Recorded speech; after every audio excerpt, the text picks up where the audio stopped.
eu sou Daiane Pereira Rodrigues, Daiane Pereira, também como gosto de ser chamada, né, nos meus trabalhos. Tenho 33 anos e sou de Colombo, região metropolitana de Curitiba. Eu me dedico à área de literatura, e se eu vou pensar assim nas minhas origens como trabalhadora na área de literatura, é bem difícil localizar no tempo um período específico, né? Porque hoje eu penso, e desde sempre, desde que eu me entendo por gente, a palavra escrita me chama muito atenção. Antes de saber ler, né, eu lembro que eu andava com a minha mãe pelo centro e eu olhava e me chamava muito atenção as palavras escritas. E eu estava ansiosa por saber o que significava, né? Depois aprendi a ler, não saía da biblioteca. No centro de Colombo tinha uma biblioteca pública na frente da prefeitura. Eu gostava de trabalhar com a minha tia só para passar o dia na biblioteca, né? Ela trabalhando na frente e eu do outro lado da rua lendo o dia todo. Gostava muito. Lia tudo que encontrava pela frente. Essas obras de história universal que vinha com um jornal. Minha mãe comprava coleção. Era pouca coisa assim que tinha em casa. Revirava os livros que os meus avós tinham. Na biblioteca da escola eu sempre estava, brigava com as bibliotecárias, porque eu já queria ler, né, na sexto, sétimo ano, já queria ler Machado de Assis, e elas me mandavam para a sessão infantil, não, esses livros não são para você. E nas brincadeiras também, né, eu brincava de fazer livrinhos de papel sulfite, de dobrar o sulfite, ilustrar, brincava de fazer telemensagem para as minhas pessoas queridas, né, que eu mesma escrevia, ligava para a pessoa, colocava uma música de fundo e lia o texto que eu escrevia especialmente para elas, porque eu achava feia as telemensagens que eram gravadas de forma genérica, né, que podia servir para qualquer um, então eu fazia mensagens personalizadas, dava cartinhas, continhos de presente para os meus avós, eles têm algumas coisas guardadas ainda. Então sempre foi algo que esteve presente em mim, né? Mas assim, se a gente for falar de uma especialização, de um estudo na área, começou na faculdade, porque no ensino médio eu já escrevia bastante, sempre estava mostrando meus contos para professores, querendo a aprovação deles. E eu falava que ia fazer medicina. E um professor de filosofia, o Olívio Araújo, até hoje meu grande amigo, chegou em mim e falou, nossa, medicina, mas não tem nada a ver com você, você vai matar o seu talento literário se você fizer medicina. A ideia dele era que eu fizesse filosofia, mas eu acabei fazendo letras, e foi aí que eu me abri de fato para o mundo da linguística e da literatura, e isso me ajudou muito na minha formação como escritora, né? Embora no começo, quem entra em letras acho que sente um bloqueio para escrever, eu senti, né?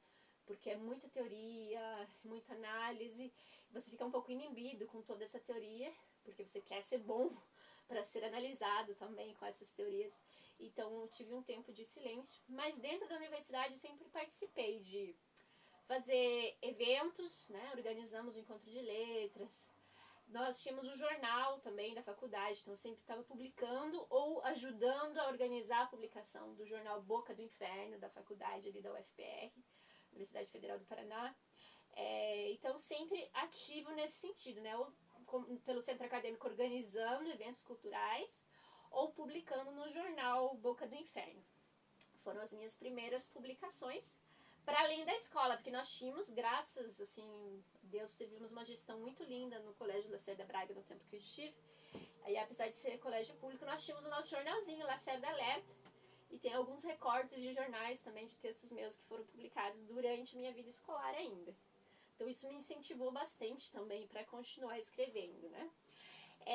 Eu não parei na graduação, fiz mestrado em letras, hoje em dia estou no doutorado em letras.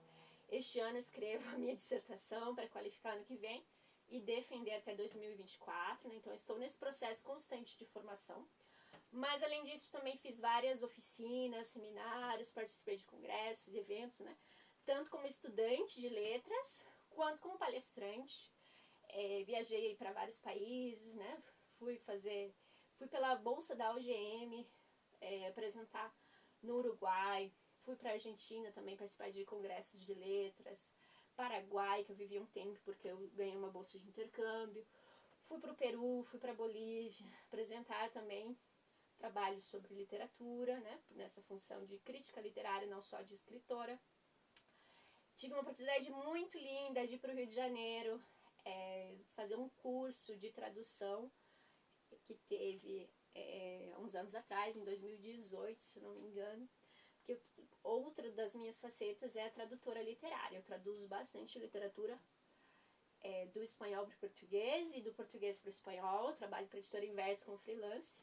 Então, sempre que aparece alguma tradução, alguma versão em espanhol, eles me passam, né? Tem outros tradutores também que dividem esse trabalho comigo, mas tenho feito bastante trabalhos nessa área. Até tem alguns livros aqui, né? Que eu fiz como tradutora. Sidoca, Boneca de Palavras, fiz a versão em espanhol. O Renascer del Bosque, fiz a versão em espanhol, né? O Renascer da Floresta, de outros autores, claro. E também de autores paraguaios para literatura, para a língua portuguesa. Organizei um livro de autores contemporâneos paraguaios, chama Travessias, Vozes da Literatura Paraguaia, publicado em 2016, né, junto com a professora Maria José Buco Coelho, da Universidade Federal do Paraná. E também tenho as minhas próprias publicações, né? Como eu falei, eu fui de intercâmbio para Assunção, então as minhas primeiras publicações são, né, publicadas na cidade, na capital do Paraguai, esses 3 livros de 2014 e 2016, 2 livros de crítica literária, de análise de obras paraguaias, né? Esse é o resumo do meu TCC, e este é uma compilação de todas as conferências que eu dei ao longo de vários anos, apresentando livros em vários eventos culturais, né? Feira do Livro no Paraná, Feira do Livro em Assunção, Feira do Livro na Fronteira, Pedro Juan Cavalheiro, Cidade de Leste, né? Eu sempre trabalhei muito com essa relação entre Paraguai e Paraná, né? Brasil, mas Paraná, não o Brasil como um todo. Eu apresentei em eventos da Embaixada Brasileira em Assunção, sempre falando, né, como paranaenses, sempre falando da cultura do nosso estado. Então, a Pequena Anitta, que vai sair também agora, um dos projetos, fazer a versão em português, é a história de uma família que encontra um animalzinho, não sabe quem ele é, e fica procurando saber de onde ele é, se ele é um extraterrestre, se ele é um monstrinho, né? Você não sabe o que ele é. E no fim das contas eles percebem que eles não precisam saber, porque eles já amam esse animal, esse bicho, esse monstro, esse ET, seja lá o que for, e não importa as origens, ele é da família. Então é uma história, né, sobre acolhimento, sobre amor, e isso sempre está presente na minha obra.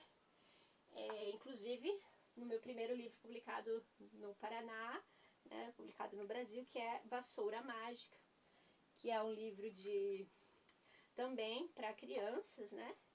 E fala sobre essa magia metafórica que as coisas têm, que é de nos transportar para a infância, né? Todos nós temos esse objeto que guardamos e que nos trazem lembranças, que fazem a gente lembrar da infância, das pessoas que já não estão.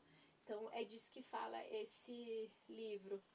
E isso tem muito a ver com as minhas inspirações, porque apesar de toda a bagagem aí de formação e as leituras que a gente faz ao longo da vida, que acabam sendo as nossas inspirações, né? Então, claro que Machado de Assis é uma das minhas inspirações, adoro ler os contos do Machado, sempre releio O Pai contra a Mãe, A Cartomante, né? São contos que eu gosto muito. Autores latino-americanos também, né? Isabel Allende, Cortázar, Borges, Josefina Pla, que é a minha grande referência, meu objeto de estudos do mestrado e do doutorado. Mas, acima de tudo, eu cada vez mais percebo que a minha grande inspiração são os meus avós. São as histórias que eles contam na infância, as vivências deles. Inclusive tem um poema, né, dedicado à minha avó, que diz: nasciste em terra guarani e não sabes, o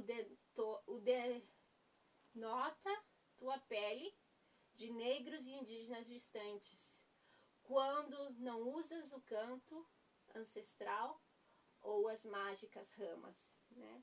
Essa questão dos avós sempre terem, né, um feitiço para alguma coisa, uma simpatia para tal coisa. Então, essa literatura oral, essas tradições orais muito presentes que falam sobre as nossas raízes, né? E são minha grande inspiração.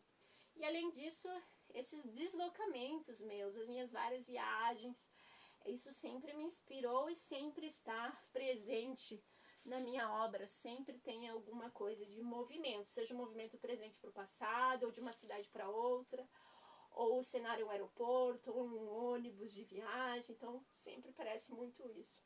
Então, tem um poeminha curtinho, né, que fala, cujo título é Interculturalidade, que diz: de braços abertos diante do mar de Guaratuba, de braços abertos diante do mar de Guaratuba, minha sombra toca o rio Paraguai.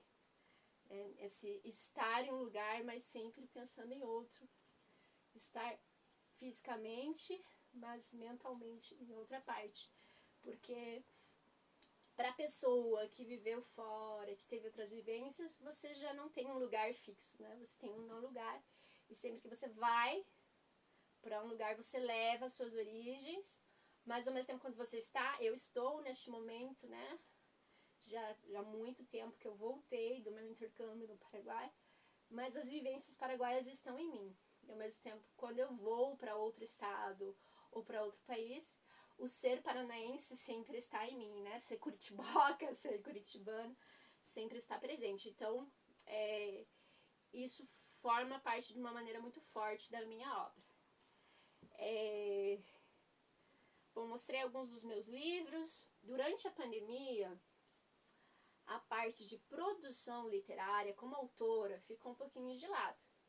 Sempre digo, né, vários autores dizem que nós precisamos de ócio, precisamos de um momento de reflexão, de tranquilidade, para ter inspiração, para criar novas obras. Ou eu digo, outros têm que ter a obrigação de produzir, né, trabalhar num jornal, numa revista que te obriga a escrever um texto por dia, por exemplo, para você ter esse hábito de escrever. Porque se não é a sua profissão, o seu ganha-pão, em muitos momentos ele fica um pouco abandonado, e o que foi o que aconteceu na pandemia, eu confesso. Assim, não produzi muita literatura, algumas poucas crônicas que foram mais para eu usar como exemplo em classe, né? Eu sou professora de língua portuguesa num colégio particular aqui em Colombo, então os meus textos foram para dar de exemplo para os alunos, que eu considero que é uma literatura não tão autêntica, né, quanto a literatura que você faz simplesmente pela necessidade de produzir arte. Isso porque eu estava muito envolvida na questão das aulas virtuais. Foi um momento difícil, né, para a classe de trabalhadores, de professores, essa adaptação para o meio online, e gravar vídeo, e aprender a mexer nas plataformas, e Meet, e Google, e né, agenda, e todas as coisas que tivemos que aprender. Então, eu estive muito sobrecarregada nessa parte, e precisando de ganhar dinheiro, acabei não escrevendo tanto como autora. Eu fui mais tradutora neste momento de pandemia. E durante a pandemia, então, lancei 2 livros, A Véspera Acesa e O Inverno de Gunther, que são do autor Juan Manuel Marcos, que é o autor paraguaio muito importante que eu tinha comentado com vocês. E lançamos esses livros em lives, né, durante aí 2021, com a editora Inverso. Foi o trabalho mais significativo durante a pandemia, para além da bolsa do Memorial da América Latina, que eu também participei. Foi um edital aberto para pessoas que trabalham no campo da linguística, da literatura, da tradução.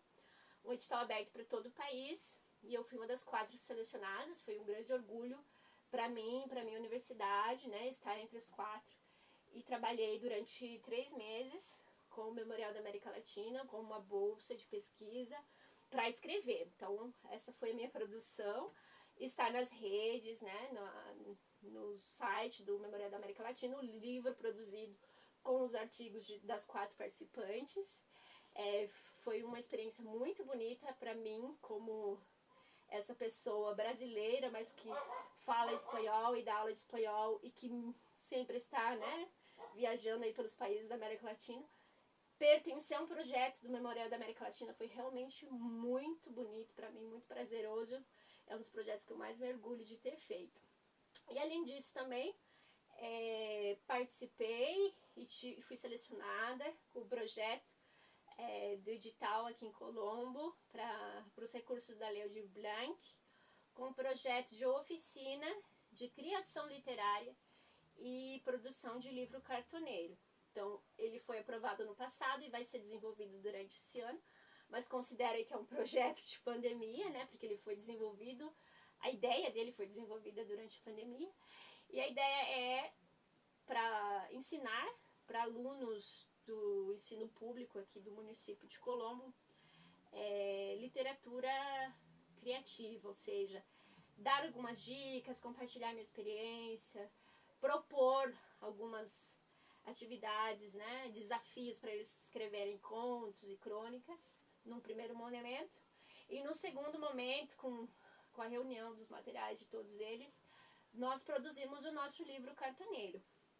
Ensinar a costurar, a produzir a capa, a produzir realmente o objeto, o livro independente, que eu acho muito importante, né, nos dias de hoje a gente ter essa literatura independente. E essa questão do livro cartoneiro é uma questão cultural também muito presente na região de fronteira do Paraná com o Paraguai, muito presente na UNILA, né? Eu estive apresentando livros na Feira do Livro de Foz e também cursos de tradução eu dei em eventos da UNILA. Então, é sempre muito presente, né, essa questão da literatura para além das editoras, de uma literatura independente. Eu quero promover isso aqui em Colombo, que é uma coisa que ainda não temos.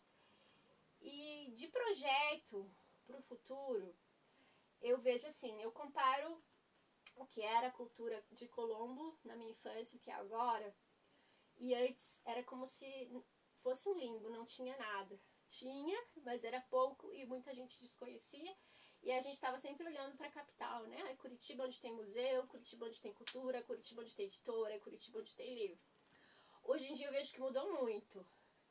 Tem uma Secretaria de Cultura muito mais ativa, tem uma cultura muito mais forte, tem uma presença muito maior, tem um diálogo, tem grupo do WhatsApp, né? De artistas, escritores. Então tem essa vontade de participar, de promover a cultura local. E um dos meus objetivos é fazer mais parte disso, né? De me voltar mais para o meu município, de resgatar as histórias orais, não só dos meus avós, mas também de outras pessoas da geração dos meus avós que vivem na cidade e transformar isso em livro, né? De realmente transmitir a minha experiência para os alunos da rede pública, para os meus alunos também da rede particular de ensino, né? Para que eles realmente possam se sentir orgulhosos de ser colombenses e de formar parte, né, dessa cidade e de ver que é possível, né, você ser artista, ser escritor, produzir desde Colombo, a partir dessa cidade, porque na minha infância era muito assim, você tem que ir para Curitiba, tem que estar no círculo curitibano para produzir alguma coisa, porque em Colombo não tem nada. E hoje em dia não, a gente vê que tem, e eu quero fazer parte dessas pessoas que mostram que tem cultura em Colombo. Então, o meu primeiro plano, assim, né, além de realizar essas oficinas que já estão marcadas para serem desenvolvidas agora entre março e junho deste ano, é conseguir reunir as histórias da minha avó. Minha avó conta muitas histórias e transformar essas histórias em contos, né? Mas que não seja uma coisa assim só de memória familiar, mas que possa se ampliar para o âmbito do município, inclusive entrevistando outras pessoas, como eu disse.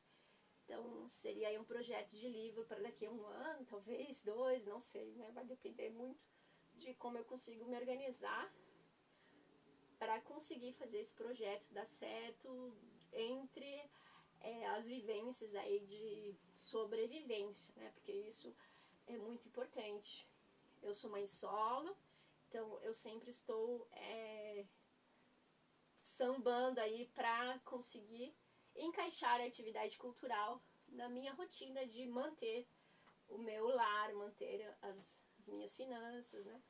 Então, ainda como profissão, meu ganha-pão, eu não consegui fazer que a literatura tenha esse status na minha vida, que também é um dos planos e objetivos que eu acho que todo escritor, todo artista tem na vida, né? Você conseguir viver daquilo que você gosta de produzir. E eu acho que é isso. Gosto muito do que eu faço, tenho muito orgulho da minha trajetória, né? De todas as idas e vindas, de todos os textos bons e ruins que eu fiz. Tem um livro, ó, eu estava esquecendo, Impossível Ausente, biografia de Josefina Pla. Não está publicado ainda no Brasil, ele foi publicado numa união entre Espanha e Argentina, porque ele foi primeiro prêmio no concurso internacional em Madrid, da Fundação Maria Paula Alonso de Ruiz Martins. E ele está na Biblioteca Cervantes, na Biblioteca Virtual Cervantes. Se procuram pelo meu nome, vão encontrar um livro meu.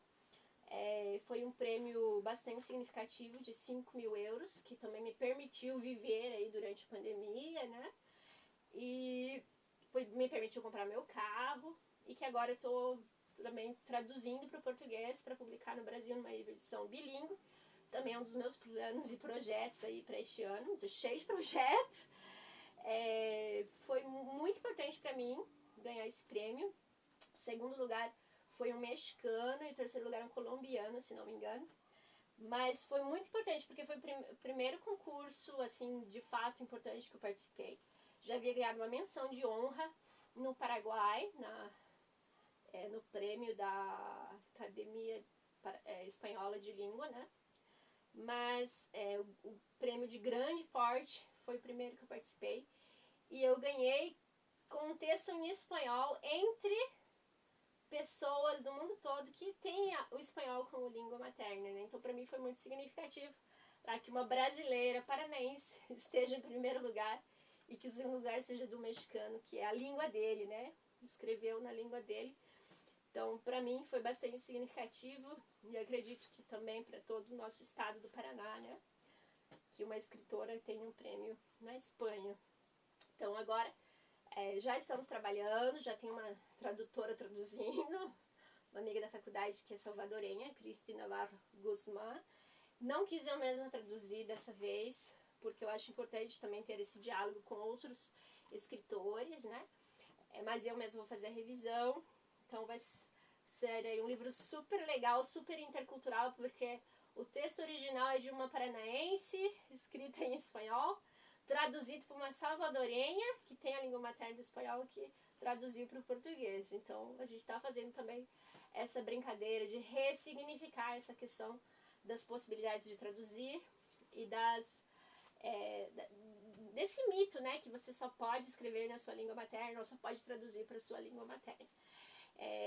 Eu acho que vai ficar bem bonito, é um texto bastante sensível e que tem essa ideia de recuperar uma escritora pelas suas vivências, pelas suas trajetórias, pelos contatos que ela tinha, né? E não simplesmente por ser mulher de fulano, porque ela foi uma escritora casada com um artista paraguaio importante, então muitas vezes fica reduzida a isso. Então, o meu trabalho também, né, sempre tem essa inspiração do fato de eu ser mulher feminista, vendo o mundo como mulher feminista latino-americana, mãe. Eu acho que tudo isso sempre está presente de forma direta ou indireta na minha obra. E é isso, muito obrigada por me ouvir e estamos aí produzindo literatura.